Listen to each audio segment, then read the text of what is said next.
Baik, bismillahirrahmanirrahim. Assalamualaikum warahmatullahi wabarakatuh. Pertama-tama dan yang paling utama, marilah kita panjatkan kehadirat Allah Subhanahu wa taala dan salam dan taslim atas junjungan Nabi Allah Muhammad sallallahu alaihi wasallam. Selamat pagi kawan-kawan. Baik kawan-kawan sekalian, kalau saya mengatakan selamat pagi, kawan-kawan bisa menjawab pagi. Salam peradaban. Sekali lagi kalau saya mengatakan salam peradaban, kawan-kawan sekalian mengucapkan adil beradab berjaya. Baik, kesempatan kali ini saya akan menyampaikan materi penyuluhan anti korupsi. Jujur itu hebat. Jadi sekali lagi saya katakan bahwa kalau saya mengatakan anti korupsi, kawan-kawan bisa mengucapkan jujur itu hebat. Oke, kawan-kawan, mari kita awali pertemuan kita dengan melihat potret korupsi yang ada di Indonesia. Saya akan menampilkan beberapa potret korupsi pelaku koruptor yang ada di Indonesia. Nah, pasti kawan-kawan sekalian sudah tidak asing lagi yang dengan tokoh kita satu ini, Setia Novanto, dan kemudian juga ada Haji Ratu Atut.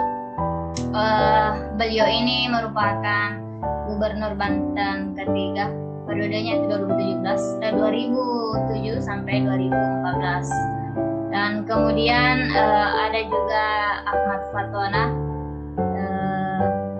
dan saya hanya mengambil sebagian kecil dari pelaku koruptor. Kita kembali ke Setia Novanto. Sebenarnya kenapa sampai saat ini data masyarakat Indonesia belum bisa bagus-bagus, karena bagaimana mungkin datanya mau bagus kalau EKTP saja dikorupsi. Kalau kawan-kawan sekalian melihat beberapa biografi koruptor yang saya tampilkan, apa yang bisa kawan-kawan simpulkan? Baik, saya meminta kepada para audiens untuk menyimpulkan dari hasil biografi yang saya tampilkan. Oke, baik, terima kasih atas kesimpulannya. Menurut saya sendiri, kesimpulan dari biografi, kenapa saya bisa menampilkan biografi? Karena saya menyimpulkan bahwa sebenarnya pelaku koruptor kita itu bukan karena kurangnya pengetahuan tentang bahaya korupsi, bukan karena pengetahuan agama, bukan karena pengalaman ataupun sekali lagi bukan karena kurangnya pengetahuan tentang korupsi, dampak dan bahaya. Menurut saya pribadi bahwa pelaku koruptor sebenarnya sudah mengetahui semua hal itu. Cuman mari kita lihat beberapa pendapat ahli terkait teori penyebab korupsi. Jadi ada beberapa teori penyebab korupsi. Yang pertama itu teori korupsi menurut Robert Klitgar. Jadi menurut teori ini, korupsi terjadi karena adanya faktor kekuasaan dan monopoli yang tidak dibarengi dengan akuntabilitas. Dan kedua ada teori korupsi menurut Jack Bolon. Dikatakan bahwa faktor-faktor yang menyebabkan terjadinya korupsi adalah keserakahan. Jadi kawan-kawan sekalian, menurut teori ini faktor korupsi itu ya karena keserakahan dan kemudian juga keserakahan yang disertai dengan adanya kesempatan. Selain itu juga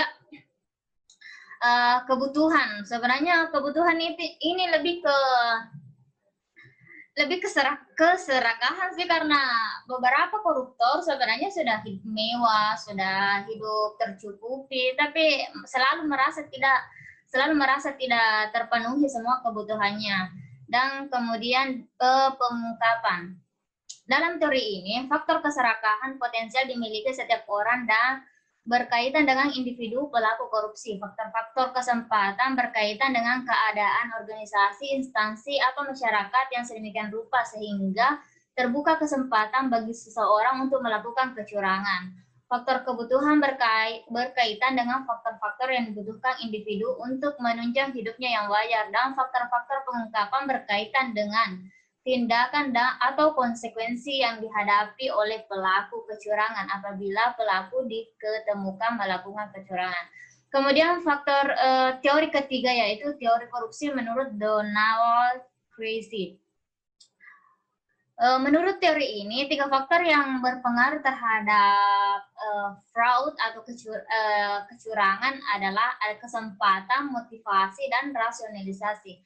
Ketiga faktor tersebut menurut Creasy memiliki derajat yang sama besar untuk saling mempengaruhi. Kemudian ada teori keempat, yaitu teori korupsi menurut Robert Klitgaard. Nah, teori ini sebenarnya mengungkapkan bahwa korupsi terjadi jika terdapat kesempatan atau peluang. Kelemahan sistem pengawasan yang kurang dan sebagainya. Dan niat atau dorongan karena kebutuhan, dan sekali lagi kembali ke teori yang kedua tadi bahwa ada faktor kebutuhan dan keserakahan. Kemudian teori yang terakhir itu ada teori cost benefit model. Menurut teori ini, korupsi terjadi jika manfaat korupsi yang didapat dan dirasakan lebih besar dari biaya risikonya. Inilah pentingnya kenapa aturan hukum harus ditegakkan. Kemudian sebelum melangkah terlalu jauh, mari kita sama-sama mendefinisikan apa sih sebenarnya itu korupsi. Nah, ya. Ada beberapa macam kalau berbicara terkait korupsi. Yang pertama itu, mari kita ambil definisi dari Andi Hamzah dalam bukunya Pemberantasan Korupsi. Korupsi dari bahasa Latin itulah kemudian turun ke banyak bahasa di Eropa seperti bahasa Inggris yaitu corruption, corrupt, bahasa Inggris yaitu corruption, dan bahasa Belanda yaitu koruptie. Koruptie dari bahasa Belanda inilah kata itu turun ke bahasa Indonesia menjadi korupsi. Kemudian definisi kedua dari Transparency International, menurut TI,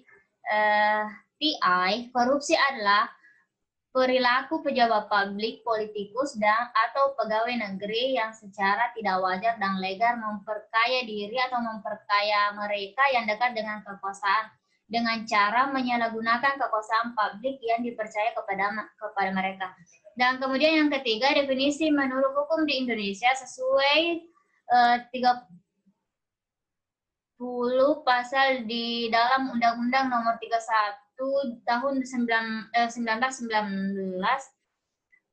korupsi bisa dikategorikan menjadi 7 jenis, yaitu yang pertama kerugian negara, penyuapan, pemerasan, penggelapan dalam jabatan, kecurangan, benturan kepentingan dalam pengadaan barang dan jasa, serta gratifikasi. Kemudian yang keempat, saya mencoba menarik kesimpulan dari beberapa definisi dari ahli di atas bahwa korupsi adalah perilaku pejabat publik, baik itu politikus maupun pegawai negeri yang memperkaya diri atau orang lain secara tidak wajar dan tidak sah, yaitu dengan menyalahgunakan kekuasaan publik yang dipercayakan kepada mereka dan merugikan. Saya tambah selain keuangan negara, merugikan perekonomian negara. Baik kawan-kawan sekalian, selanjutnya mari kita lihat 30 delik anti korupsi. Sahabat-sahabat sekalian bisa melihat ada 30 delik anti korupsi. Yang pertama, menyuap pegawai negeri. Kemudian memberi hadiah kepada pegawai negeri karena jabatannya. Pegawai negeri menerima suap. Pegawai negeri menerima hadiah berhubungan dengan jabatannya, menyuap hakim, sampai kepada sanksi yang membuka identitas pelapor. Kesemuanya ini merupakan delik anti korupsi. Selanjutnya yang ingin saya berikan bahwa ada banyak dampak korupsi di berbagai sektor. Mari kita lihat dampak masif korupsi terhadap sosial kemiskinan. Yang pertama, mahalnya harga jasa dan pelayanan publik. Praktek korupsi menciptakan ekonomi biaya tinggi yang menyebabkan pelaku ekonomi kondisi ekonomi biaya tinggi ini berimbas pada mahalnya harga jasa dan pelayanan publik. Karena harga yang ditetapkan harus dapat menutupi kerugian pelaku akibat ekonomi. Kemudian ada pengentasan kemiskinan berjalan lambat. Andai saja tidak ada korupsi di Indonesia, maka sudah dipastikan bahwa kesejahteraan masyarakat di Indonesia di atas rata-rata. Kemudian terbatasnya akses bagi masyarakat miskin, meningkatnya kriminalitas, solidaritas sosial semakin langka, dan demoralisasi. Kemudian dampak korupsi di bidang ekonomi. Penurunan produktivitas, lesunya pertumbuhan ekonomi dan investasi, korupsi mempersulit pembangunan ekonomi dengan membuat distorsi dan ketidakefisienan yang tinggi. Dalam sektor privat, korupsi meningkatkan ongkos niaga karena kerugian dari pembayaran ilegal, ongkos manajemen dalam negosiasi dengan pejabat korup dan resiko pembatalan perjanjian, serta rendahnya kualitas barang dan jasa untuk publik, menurunnya pendapatan dari sektor pajak, meningkatnya hutang negara, itu sudah pasti. Nah, masih banyak dampak korupsi di berbagai bidang, termasuk di lingkungan, pendidikan, dan lain sebagainya.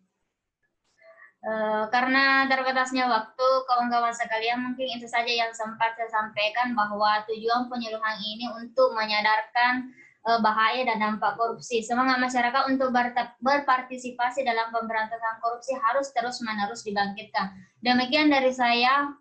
Wabillahi taufiq wal hidayah. Wassalamualaikum warahmatullahi wabarakatuh.